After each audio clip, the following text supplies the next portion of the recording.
Hello everyone, कैसे हो आप सभी। आई होप आप सभी अच्छे होंगे। तो आज हम डिस्कस करेंगे इकोनॉमिक्स में मोनोपॉलिटिक्स कंपटीशन। ये पूरी की पूरी एक यूनिट आपकी कवर करती है, तो इससे लॉन्ग क्वेश्चन आना बहुत ज़रूरी है और हमारे पास टाइम जो है वो बहुत ज़्यादा कम है। इसलिए मैं आपको इसे ब्लैक बोर्ड पे करवाने की बजाय नोटबुक पेन पर ज़्यादा करवाऊंगा, ताकि आपका टाइम बचे और ज़्यादा से ज़्यादा हमारा सिलेबस है वो कवर हो। तो स्टार्ट करते हैं। Monopolistic competition, it is a market situation. ये एक तरह की मार्केट सिचुएशन होती है जिसके अंदर there are large number of buyers and sellers, जिसके अंदर बहुत सारे बायर्स होते हैं और सेलर्स होते हैं। बाइंग एंड सेलिंग, और वो बायर्स और सेलर क्या करते हैं, खरीदते हैं और बेचते हैं। डिफरेंशिएटेड गुड्स को, डिमांड कर्व को देख लेते हैं मोनोपोलिटिक्स कंपटीशन के अंदर कि डिमांड कर्व क्या होगा। जो इसका कर्व है ना वो इस तरीके से इसलिए लिया गया है क्योंकि ये इलास्टिसिटी ऑफ डिमांड के चैप्टर में हमने पढ़ा था मोर इलास्टिक कर्व, तो वो है ये मोर elastic curve. Is that clear. अब इसके अंदर एक चीज ध्यान रखनी है कि जितना भी चेंज प्राइस में आएगा वो कम होगा डिमांड के चेंज से, इतना आपको ध्यान रखना है। ठीक है। अब जैसे कि इस डायग्राम को ही देख लेते हैं। सपोज करते हैं यहाँ पर क्वांटिटी होगी, ये प्राइस रहता है अपना, ये मोर इलास्टिक का कर्व हो गया डिमांड का। ठीक है। अब यहाँ पर प्राइस था, प्राइस यहाँ पर था, तो क्वांटिटी यहाँ पर हो गई। अब प्राइस को हम शिफ्ट कर देते हैं, नीचे कर देते हैं, इसको हम P1 कह देते हैं। क्वांटिटी भी क्या हुई, बढ़ी ना। प्राइस गिरा तो क्वांटिटी क्या हुई, इंक्रीज हुई। कोई भी चीज़ ज़्यादा बिक रही है तो उसके सब्स्टिट्यूट ज़्यादा होंगे, अगर वो सब्स्टिट्यूट ज़्यादा होंगे तो उसकी इलास्टिसिटी भी ज़्यादा होगी। तो ये होता है हमारा demand curve under monopolistic competition के अंदर। फिर आ जाता है रिवेन्यू कर्व को देखते हैं। इसके अंदर ध्यान रखना कि रिवेन्यू कर्व कैसे बनता है, पहले यहाँ पर बना लेते हैं। ठीक है। और ये भी ध्यान रखना एवरेज रिवेन्यू किसके बराबर होता है, डिमांड कर्व के। इन दोनों को हम कुछ भी लिख सकते हैं पर हम बेसिकली इसको लिखेंगे, तो यहाँ से आएगा हमारे पास एवरेज रिवेन्यू। दूसरा रूल नंबर 2 कि AR के नीचे MR होता है। ठीक है, ये दूसरा था। अच्छा, ये रिवेन्यू कर्व बता दिया मैंने अंडर मोनोपोलिटिक कंपटीशन। इसके अंदर आपको 2-3 रूल्स आपको पता होने चाहिए। रूल नंबर तीसरा क्या है कि अगर मैं यहाँ पर MC बनाऊँ ना, एक MC कर्व भी होता है, तो MC कर्व MR को नीचे से काटेगा और जहां पर भी काटेगा वो इक्विलिब्रियम पॉइंट होगा। तो ये आपको ध्यान रखना है, क्योंकि अगर मैं क्वेश्चन में बताऊंगा ना तो फिर आपको समझ में आना चाहिए, ये रूल है। ठीक है, इसलिए मैं लिख रहा हूँ। तो बेसिकली अभी यहाँ पर थे, इसको देख लेते हैं। Y axis, X axis, quantity नीचे रखी, प्राइस ये रहा, एवरेज रिवेन्यू जिसे हम डिमांड कर्व भी कहते हैं, उसके नीचे होता है MR, मार्जिनल रिवेन्यू। फिर आ जाता है price and output determination of a firm under monopolistic competition. There are 2 types, एक तो शॉर्ट रन में, एक लॉन्ग रन में। ठीक है, शॉर्ट रन के अंदर क्या क्या कैटेगरी आ जाती है उनको देख लेते हैं। एक एक कर्व को अच्छे से देखेंगे क्योंकि ये कर्व ही मेन होते हैं। ठीक है, तो फिक्र मत करना, बिल्कुल आसान तरीके से और बहुत ही अच्छे तरीके से समझाने वाला हूँ। सुपर नॉर्मल प्राइस क्या होता है, इस सिचुएशन को हम सिर्फ रीड आउट करेंगे, फिर मैं आपको बताता हूँ। इट इज अ सिचुएशन, ये एक तरह की सिचुएशन है जिसके अंदर एवरेज रिवेन्यू ज्यादा होता है एवरेज कॉस्ट से कोरस्पॉन्डिंग टू इक्विलिब्रियम। क्या कह रहा है कि एवरेज रिवेन्यू ज्यादा होगा एवरेज कॉस्ट से और वहां पर इक्विलिब्रियम बनेगा। अगर ये सिचुएशन आ जाते हैं तो वहां पर इक्विलिब्रियम बनेगा। ठीक है भाई, उन्होंने तो कह दिया। अब इसको ग्राफ पे कैसे बनाएं, तो ग्राफ पे जो बनाना है उसको मैं आपको ध्यान से बताऊंगा और आपने ध्यान से सुनना भी है। हमारे पास आ जाता है ये, यहाँ क्वांटिटी आएगी, यहाँ पर आएगा हमारे पास प्राइस। ठीक है, R और C लिखा है डिवाइड में। ठीक है, ये आना रखना। अब यहाँ पर पहला रूल मैंने क्या बताया था आपको, रिवेन्यू कर्व बनाते टाइम अभी जस्ट ये वाला बताया था, तो बिल्कुल इसी के अकॉर्डिंग चलो। AR पहले, ठीक है, फर्स्ट स्टेप आपका AR का, फिर सेकंड में MR बना जो इसके नीचे होती है।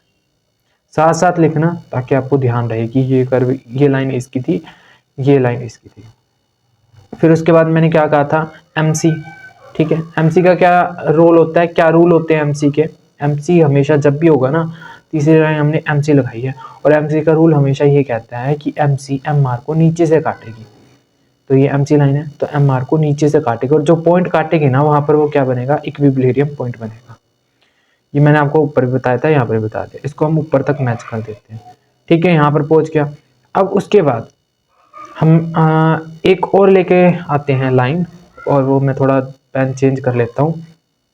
अब हमारे पास एक और कर्व की लाइन आएगी, वो होगी AC, क्योंकि हमने डेफिनेशन में पढ़ा था। देखो डेफिनेशन तुम्हें दिख नहीं रही है, मैं बता देता हूँ। AC, AR ज़्यादा होगा AC से, तो वही चीज़ मैं यहाँ पर कर रहा हूँ। तो AC की हमें कर्व चाहिए, तो वो कर्व कुछ इस तरीके से जाएगी कि वो इसके इस पॉइंट को टच करेगी बीच में, और जैसे ही वो इस पॉइंट को टच करेगी, लोवेस्ट पॉइंट को, तो ये ऊपर की तरफ जाएगी। मतलब AC का ये रूल है, अगर फोर्थ अगर AC है ना, तो AC का रूल है कि MC को टच करने के बाद पहले, उससे पहले क्या होगा, AC वाली ये लाइन थी तो ये नीचे नीचे जा रही थी, जैसे ही इसने MC की लाइन को टच करा वैसे ही ऊपर चले गए। तो ये इसका रूल हो गया। समझ गए ना क्या कहना चाह रहा हूं मैं, ठीक है। फिर इसके अंदर जहां पर ये पॉइंट टच हुआ, जहां पर, दूसरा पेन चेंज कर लेते हैं, जहां पर ये पॉइंट टच हुआ, ये पॉइंट और ये पॉइंट, यहां पर ये जो बना है, ये हमारा क्या आता है, सुपर नॉर्मल प्रॉफिट होता है। यहां पर ये ही एक ऐसा पॉइंट है जहां पर जो AR है, AR क्या है, ज्यादा है AC से, ठीक है। तो ये हमारा क्या हो जाएगा, SNP। इसके बाद नेक्स्ट पेज पे चलते हैं। अब हम आ जाते हैं नेक्स्ट टॉपिक पर, जिसे हम कहते हैं नॉर्मल प्रॉफिट। ध्यान से सुनना, जहां पर AR AC के बराबर हो, क्या कहा मैंने, एवरेज रेवेन्यू एवरेज कॉस्ट के इक्वल होती है, वहां पर हमारा नॉर्मल प्राइस डिसाइड होता है। ये चीज मैं क्या कह रहा हूँ, क्या क्या बात है, इसको मैं आपको इस ग्राफ से समझाऊंगा तो ज्यादा चीजें क्लियर होंगी। यहाँ पर हमने बनाई Y axis, X axis, RC तो चल ही रहा है, ये क्वांटिटी चल रही है नीचे, दिमाग में रखना ये सिंपल टर्म्स। पहले हमने रिवेन्यू का जो मैंने अभी बेसिक समझाया था, उसमें हमने AR बनानी है। पहले फर्स्ट स्टेप AR क्लियर रखना। फिर सेकंड स्टेप में हम क्या बनाएंगे, MR बनाएंगे, और MR है ना AR के नीचे ही होगा, नाम दे दिया। फिर अब ये एक और लाइन आएगी जिसे हम कहेंगे MC, और हमेशा MC MR को नीचे से काटती है, और जो पॉइंट काटेगी वो क्या होगा, इक्विलिब्रियम होगा। इस पॉइंट को ऊपर तक मीट करवा दो। अब ये जो पॉइंट आया है ये A है, ठीक है। अब यहाँ पर ध्यान रखना, जो मैं आपको बता रहा हूँ कि यहाँ पर अब सुपर नॉर्मल प्रॉफिट दिखाना हमें, है ना। नॉर्मल प्रॉफिट का कर्व क्या होगा कि यहाँ से, यहाँ थे हम, तो यहाँ पर ये जो AC की कर्व है वो इस A पॉइंट को टच करेगी, यानी कि टेंजेंट की तरह हम बनाएंगे, और जैसे ही ये MC वाली लाइन को टच करेगी, ये लोवेस्ट थी तो एकदम से ये ऊपर जाने लगेगी। समझ रहे क्या हुआ इसमें। तो यहाँ पर हमारे पास लिख देना, ये थर्ड स्टेप क्या होगा, हमारे पास AC वाली कर्व होगी। क्लियर। पहले हमने AR बनाई, फिर उसके नीचे MR बनाई, फिर उसके बाद AC बनाई। अब ये जो पॉइंट है ना, यही हमारा क्या है, NP पॉइंट है ये, क्योंकि NP की क्या कंडीशन थी, जहां पर AR और AC इक्वल होंगे, उस पॉइंट को हम क्या कहेंगे, NP कहेंगे, नॉर्मल प्रॉफिट कहेंगे। तो यहाँ देखो ये वाला प्रॉफिट क्या है, देखो AR की ये लाइन है, ठीक है, और ये जो कर्व है वो कहाँ है, AC। तो यहाँ पर AC और AR दोनों बराबर है, तो इस पॉइंट को हम क्या कहेंगे, NP पॉइंट कहेंगे। तो यहाँ पर ये चीज़ आपने ध्यान रखनी है कि ये कर्व कैसे बना। तो हमारा थर्ड है मिनिमम लॉस। मिनिमम लॉस जिसे हम ML से डिनोट करते हैं।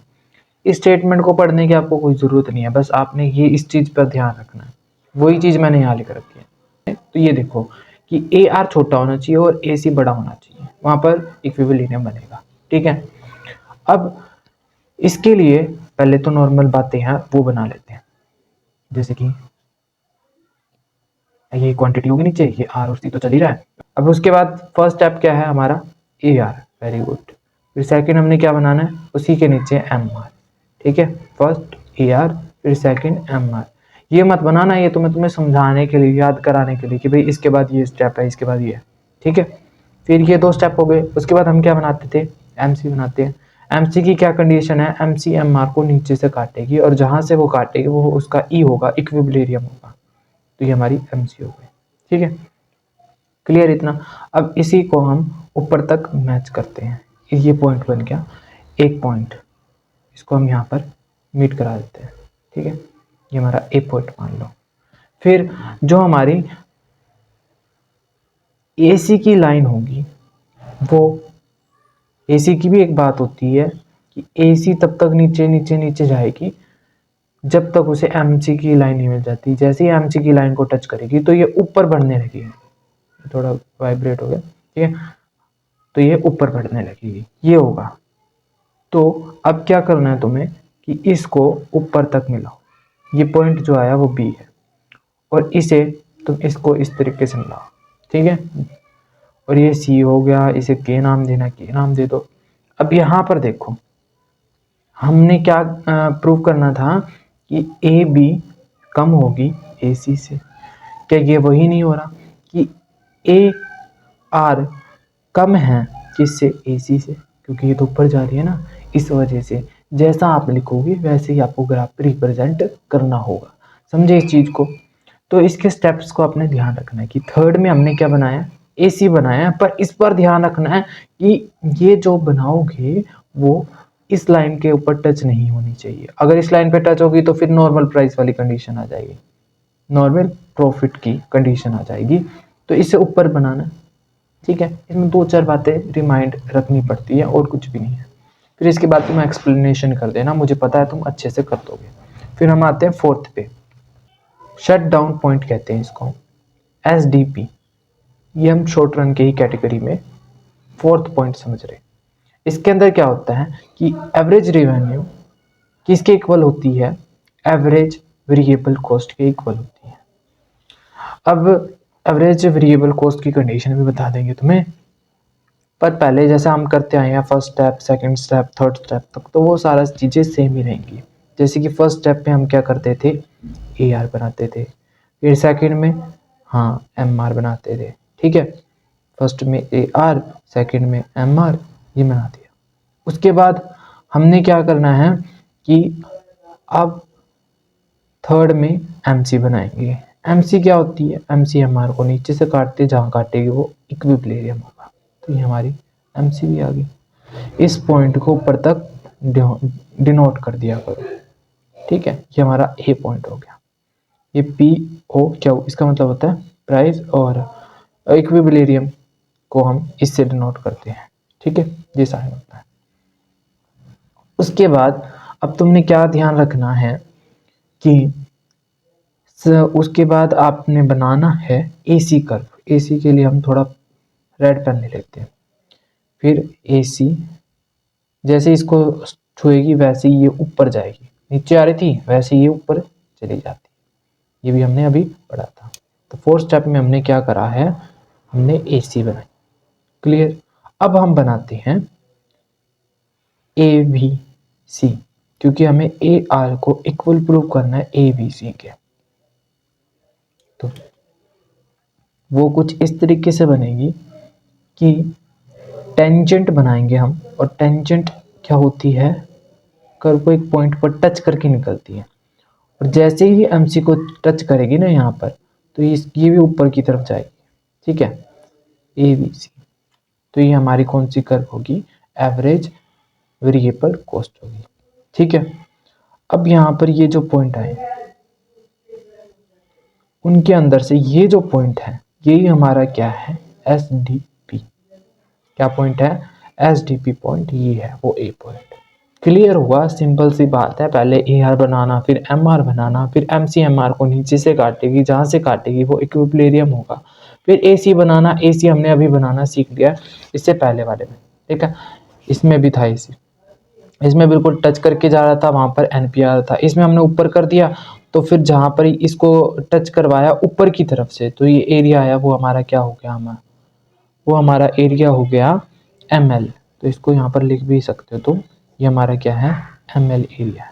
फिर उसके बाद तीसरा था, तीसरे में हमने क्या करा, मतलब चौथे में हमने क्या करा, सारे स्टेप्स वही हैं, बस आपने ए बी सी को अलग से नोट करा। उसको कैसे बनाए, इसके ऊपर टेंजेंट ड्रॉ कर दी, तो ये वाला जो पॉइंट बना वो क्या है, एच डी पी। सिंपल सा था, शॉर्ट का खत्म हो गया। देखते हैं लॉन्ग रन में। In long run a firm under monopolistic competition earns normal profit. Long run में जो फर्म होगी ना वो से सिर्फ और सिर्फ वो नॉर्मल प्रॉफिट ही अर्न करेगी। यदि firm earns S N P, अगर जो फर्म है S N P super normal profit earn करती है, तब न्यू फर्म, जो नई फर्म है, attract and reduce the profit of existing firm. इसको एक एग्जांपल से समझो। एक एरिया में रेडियो लगाने वाला एक ही था। जैसे जैसे टाइम बीतता लोगों को पता चला कि इसका काम तो बड़ा अच्छा चल रहा है, इस बिजनेस में तो पैसा है, तो और लोगों ने भी वहां पर रेडी लगाना स्टार्ट कर दिया। अब इससे क्या हुआ, पहले वो एक ही व्यक्ति था, उस जगह पर एक रेडी लगाता था। अब उसके पास इतने सारे जगह हो गई, मतलब दूसरे लोग आ गए तो 10-20 जने हो गए। अब जितने भी लोग आए थे उसके सिर्फ एक के पास आते थे, अब वो सारे लोग डिस्ट्रीब्यूट हो गए, तो प्रॉफिट भी डिस्ट्रीब्यूट हो गया। तो यही चीज़ कह रहा है कि लॉन्ग रन में ये सब होता है। अगर एक firm S N P profit कमा रही है, तो जो छोटी फर्म्स होती हैं या न्यू फर्म्स होती हैं वो अट्रैक्ट होती हैं उसके प्रॉफिट को देख के, इसलिए वो उस जैसा व्यापार करती है। इससे कंपटीशन जो है वो बढ़ता है। जहाँ पर वो एक कमा रहा था वो बहुत सारे लोग हैं, तो प्रॉफिट जो है वो डिस्ट्रीब्यूट हो जाता है। तो ये चीज़ मैं कहना चाह रहा हूँ। फिर सेकंड स्टेप क्या है, no firm can survive on losses for long run. थोड़ी देर के लिए तो वो सहन कर लेगी लॉस को, पर वो ज़्यादा लॉन्ग रन में घाटा नहीं झेल पाएगी, इसलिए उसे बंद करना पड़ेगा। अब यहाँ पर बनाया हमने X axis, Y axis, quantity, R C, ये चलेगा, नॉर्मल है, ठीक है। फिर उसके बाद ये भी नॉर्मल है। फर्स्ट स्टेप हमारा क्या होता है, ए आर बनाना, वही बना दिया हमने। फिर सेकंड स्टेप एम आर बनाना, बिल्कुल आसान होता है ये काम। आप ये तो मैं थोड़ा टाइम बचाने के लिए, पेपर पास है ना आपके, इस वजह से मैं इस पे करा रहा हूँ, तो ब्लैक बोर्ड पे ही कराता। उसके बाद हमारे पास एक लाइन आएगी, और वो लाइन जो होगी वो एल एम सी होगी, और इस लाइन की कंडीशन है कि वो एम सी हो है, तो ये एम सी एम आर को तो नीचे से काटेगी, और जहाँ से वो काटेगी वो इक्विलिब्रियम होगा, है ना। एल ही तो लगाया है, लॉन्ग रन ही तो है। बाकी तो एमसी का तो रूल ही है कि एम आर को नीचे से काटेगी, और जहाँ से वो काटते हैं वो इक्विलिब्रियम होता है। यही बात है। तो ये वाला पॉइंट हो गया हमारा ए। अब वही पहले लेते हैं इसको, ये वाली टेंजेंट की तरह होगी कि इसको टच करेगी, जैसे ये नीचे नीचे नीचे नीचे गिरती आएगी, जैसे ही इस पॉइंट को टच करेगी एमसी वाले को, तो ये वैसे ही ऊपर बढ़ने लगेगी, तो है ना। तो ये चीज़ हो जाएगी हमारे पास। तो बन गया आपका ग्राफ ही लॉन्ग रन में, किसका, नॉर्मल प्रॉफिट का। अगर आपको वीडियो अच्छी लगती है तो दोस्तों यार शेयर करें, लाइक करें, सब्सक्राइब करें। Thank you for watching.